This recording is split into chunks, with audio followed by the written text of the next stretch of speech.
For thousands of years, every morning and evening, Jewish people have prayed these well-known words as a way of expressing their devotion to God. They're called the Shema.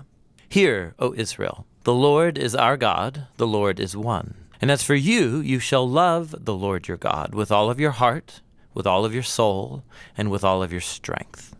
Now, the first word of the Shema is hear or listen, which in Hebrew is pronounced Shema. That's where the prayer gets its name. Now, Shema is a really common word in the Hebrew Bible, and it's obvious why. Hearing is a very universal activity.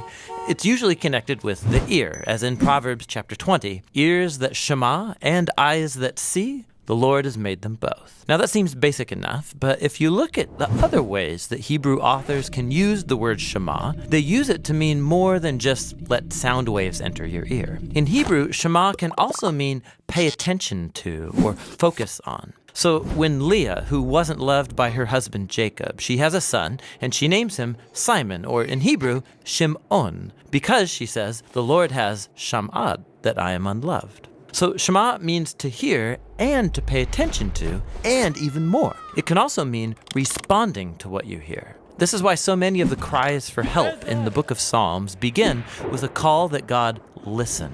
Psalm 27, verse 7. Shema my voice when I call, O Lord. Be merciful. Answer me. So asking God to Shema is at the same time asking God to act, to do something.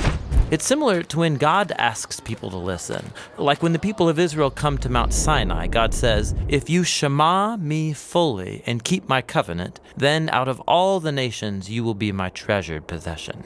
Now there's a couple interesting things about this verse in Exodus. In Hebrew, the word shema is repeated twice in this sentence to give it emphasis. If you shema, meaning listen closely. But also notice that from God's point of view, listening is basically the same as keeping the covenant. So when God asks the people to shema, what he means is that they listen and obey. And that's the last fascinating thing about Shema. In ancient Hebrew, there is no separate word for obey, meaning to carry out the wishes of someone who knows better than you or is in authority over you. So in the Bible, if you want to say, I will listen and do what you say, you use the single word, Shema. In Hebrew, listening and doing are two sides of the same coin.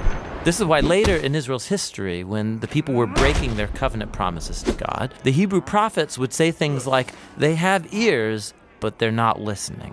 The Israelites, of course, could hear just fine, but they weren't actually listening, or else they would act differently. And so in the end, listening in the Bible is about giving respect to the one speaking to you and doing what they say. Real listening takes effort and action, and that's the Hebrew word Shema.